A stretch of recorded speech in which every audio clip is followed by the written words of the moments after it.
ओम शांति। हमारे जीवन में कुछ ऐसे महान व्यक्ति, इस प्रकार की जो पर्सनालिटीज हैं, उनका बहुत प्रभाव होता है। आज मैं दादी प्रकाश मणि जी के लिए सोचती हूँ और मेरा मन कितने ही प्रकार की उनकी विशेषताएं, उनकी शिक्षाएं, वो ऐसी महान विभूति थी जिनमें निमित्त भाव होने कारण बहुत नम्रता थी,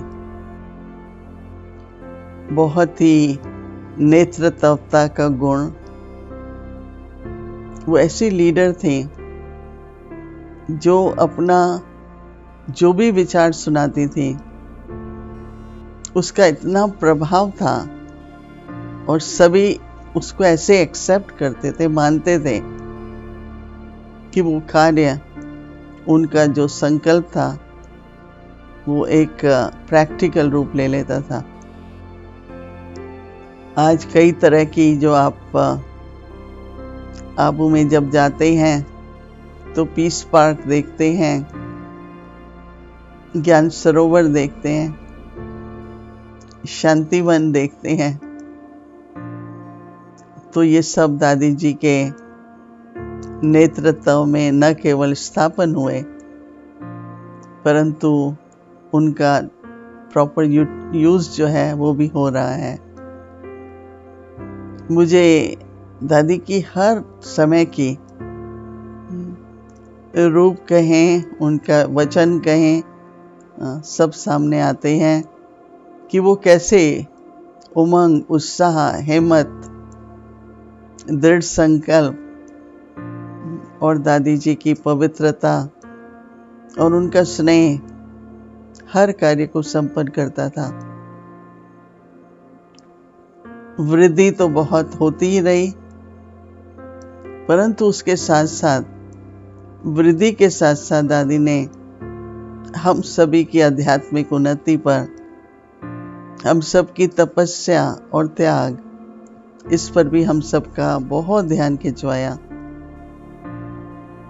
दादी के मन में ये भावना रहती थी कि ये भगवान का भंडारा है और इस भंडारे से सबकी सेवा हो और सबको भोजन भी मिले। इस भावना से दादी महात्माओं के लिए, नेताओं के लिए, हम सभी के लिए बहुत बहुत उनका दिल बड़ा था। दादी एक दयालु कहें, क्षमा भाव था उनमें। कोई भी गलती करता था दादी प्रेम से समझा के क्षमा कर देती थी। पर मैं विशेष दादी का एक अनुभव जो अमेरिका और यूएन से संबंधित है वो सुनाना चाहूंगी कि जब विदेश में सेवा शुरू हुई तो लंदन में सेवा केंद्र था, हांगकांग में था, फिर गयाना, कैरेबियन की तरफ निमंत्रण मिला और मैं वहां गयाना में गई तो दादी जी और रमेश भाई टूर पर निकले तो दादी जी अमेरिका से क्रॉस कर रही थी उनका जहाज, तो उनका नजर नीचे गई तो कहती है तो बहुत बड़ा देश है, यहाँ सेवा केंद्र क्यों नहीं है, यहाँ बाबा की सेवा क्यों नहीं होती। तो उन्होंने मेरे से बात की और कहा कि देखो आप यहाँ बैठी हैं, इतना बड़ा देश है, आपको तो वहां होना चाहिए, आपको तो दिल्ली का अनुभव है, कुछ करो। तो उन दिनों में हमारे अंकल स्टीव थे गयाना में, तो सारे परिवार से लौकिक अलौकिक परिवार से उन्होंने बात की और इस तरह से फिर न्यूयॉर्क में आना हुआ। बहुत छोटा सा एक फ्लैट लिया और वहां से सेवा शुरू की और धीरे धीरे सेवा की वृद्धि तो होती ही रही। परंतु 1980 में दीदी मनमोहिनी जी आई थी और दीदी मनमोहिनी जी को हम यूएन में लेके गए और जहां पर हमने 2-3 वीआईपी से अपॉइंटमेंट ली थी। तो दीदी ने शांति का संदेश उन वीआईपीज को सुनाया और उन पर बहुत अच्छा प्रभाव पड़ा। फिर जब दादी प्रकाशमणि का अमेरिका में हर दूसरे साल आना ही होता था, तो जब दीदी ने कहा कि यहाँ आप लोगों को स्थान लेना चाहिए, एक बहुत छोटा सा स्थान हमने लिया। तो दादी प्रकाशमणि जी, निर्भय भाई, वो लोग आए, उन्होंने वो छोटा स्थान देखा। सबसे बड़ी बात थी कि यूएन में ही एक ऑफिस होने से अंतर्राष्ट्रीय रूप से इसका बहुत प्रभाव था और क्योंकि उस तरह की सामाजिक जो बातें होती हैं वो यूएन डील करता है, तो हमको सिर्फ वो धार्मिक संस्था नहीं, लेकिन हम और भी कई तरह के, जैसे माताओं के प्रति, बच्चों के प्रति, मूल्य जीवन में कैसे हों, ये सब पर भी चर्चा करते हैं और कुछ कार्य भी करते हैं, तो वो रिकग्निशन मिले। तो दादी प्रकाशमणि जी जब यूएन आई तो वो बाहर बैठी थी, खुले में, बिल्डिंग के बाहर बहुत बेंचेस थी, क्योंकि हजारों की संख्या में टूरिस्ट आते हैं।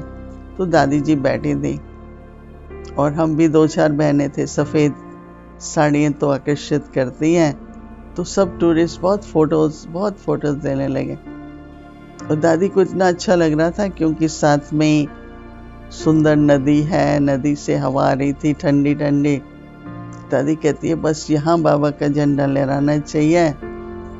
तुम, बहुत छोटी सी ऑफिस थी, तुम अच्छी तरह यहाँ पर बाबा का स्थान बनाओ। तो मैं ये इसलिए सुना रही हूँ कि दादी कैसे विश्व में बाबा का नाम प्रत्यक्ष हो, कैसे विश्व में सभी देखा, यूएन में सारे विश्व के झंडे। तो कहती थी एक झंडा बाबा का भी होना चाहिए।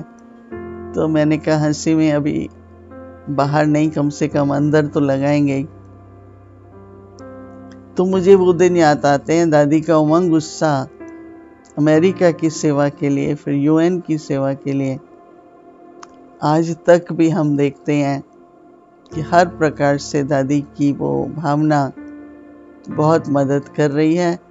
बहुत अच्छी, बहुत सुंदर यूएन में ऑफिस है जहाँ पर बहनें सारा कार्य करती रहती हैं और मैं यही कहूँगी कि ये सब दादी की विशाल हृदय कहें, और जैसे कि वो सारे विश्व के कल्याण के लिए ही सोचती थी।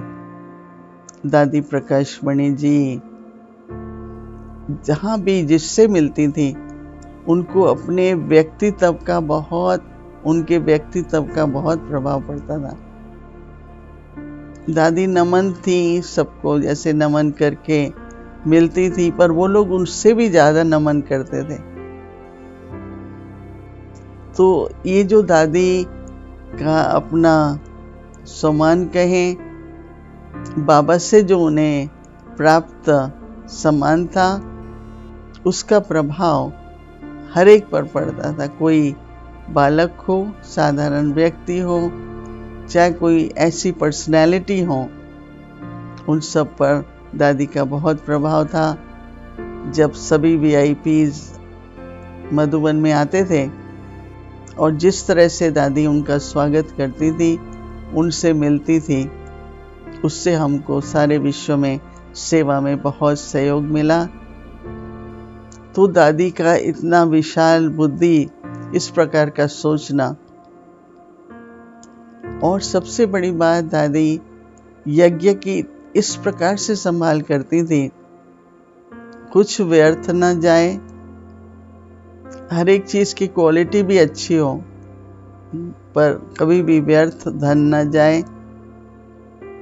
और हम सभी को दादी ने हर तरह से सम्मान देकर आगे बढ़ाया। मुझे तो दादी कितना हमको स्वतंत्र रखती थी, फिर हमारे ऊपर विश्वास रखती थी और उसके आधार से हमको निर्णय करना सिखाती थी कि अपने प्रति और सेवा के प्रति कैसे निर्णय लिया जाए। तो बहुत बहुत दृश्य सामने आते हैं भारत की सेवा के दादी के साथ, और विश्व में भी दादी कई बार आई, अमेरिका में कई बार आई। तो दादी का इस प्रकार से कुशल नेतृत्व पर नम्रता का प्रभाव न केवल हमारे दिल पर सभी जो भी उनसे मिलते रहे, उन पर बहुत बहुत अच्छा प्रभाव होता था। दादी के प्रति मैं नम्र प्रणाम करती हुई अपने दिल का आभार प्रकट करती हूँ और दादी को दिल से बहुत बहुत सिमरन करते हुए दादी की दी हुई शिक्षाओं को अपने सामने लाती हूँ, जीवन में धारण करती हूँ। ओम शांति। दादी प्रकाशमणि।